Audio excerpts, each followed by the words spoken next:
Welcome to my channel Supriya homely kitchen. আজ আমি আপনাদের কাছে নিয়ে এসেছি পটল দিয়ে মাছ।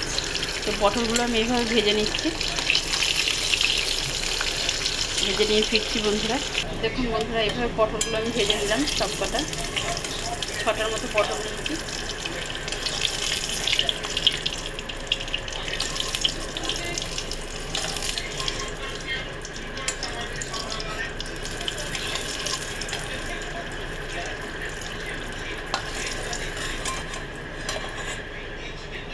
এবার এখানে মাছের পেটিগুলো ভেজে নেব।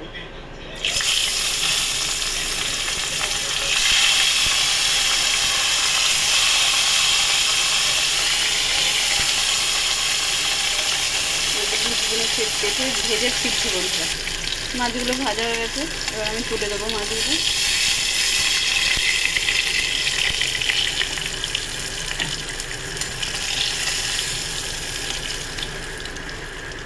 এবার এই তেলেই আমি পেঁয়াজ দিয়ে দেবো।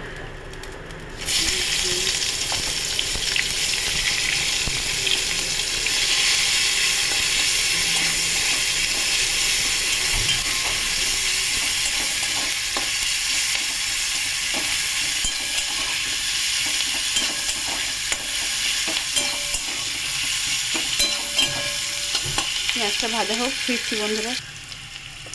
আদা রসুন বাটাটা দিয়ে দেবো।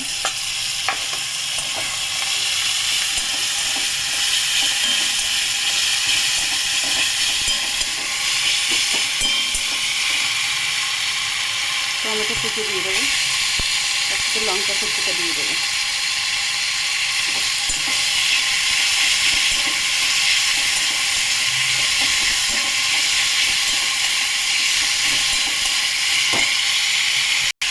নাড়াচাড়া করা হয়ে গেছে, এবার গুঁড়ো মশলাগুলো দিয়ে দেবো।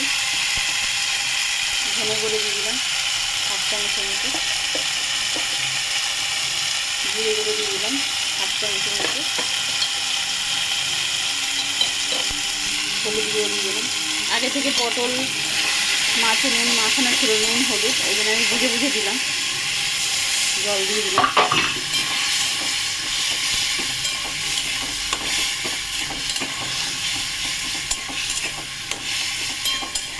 নুনটা আমি একবার টেস্ট করে দেবো, এখন দেবো না।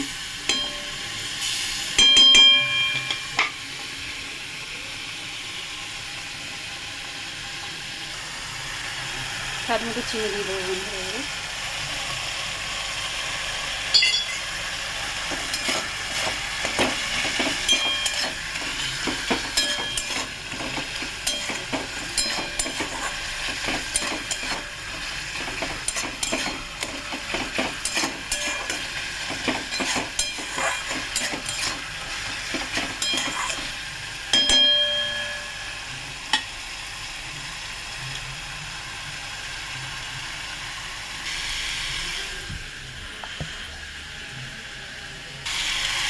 ভাজা পটল দিয়ে দিলাম বন্ধুরা।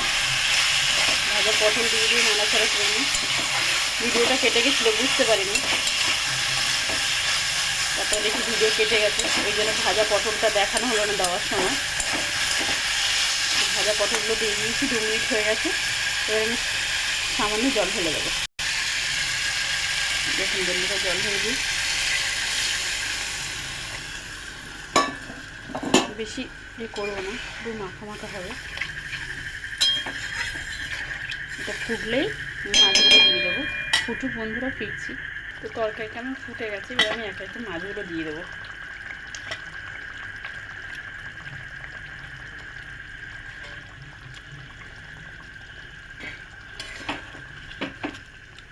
মাছটা দিয়ে দিলাম। মাছটাকে ফুটতে দেবো কিছুক্ষণ, ফুটুক, পরে ফিরছি। আমি ঢাকা দিয়ে দিই। ঢাকনাটা খুলে দেখি বন্ধুরা কতটা কি হয়েছে। ফুটে গেছে, নেড়ে দিই।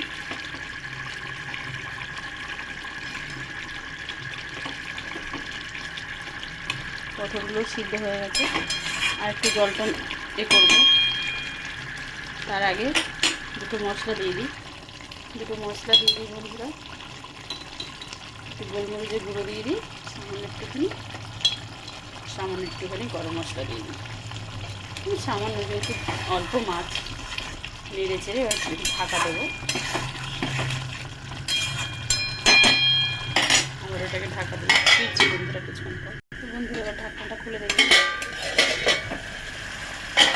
দেখুন আমার মাছের ঝাল পটল দিয়ে রেডি হয়ে গেছে। তো আপনারা ট্রাই করে কমেন্ট করে আমাকে জানাবেন কেমন হয়েছে না হয়েছে। আর আমার চ্যানেলটা লাইক অ্যান্ড সাবস্ক্রাইব করে দেবেন। Thank you for watching. Gas start করে দিলাম।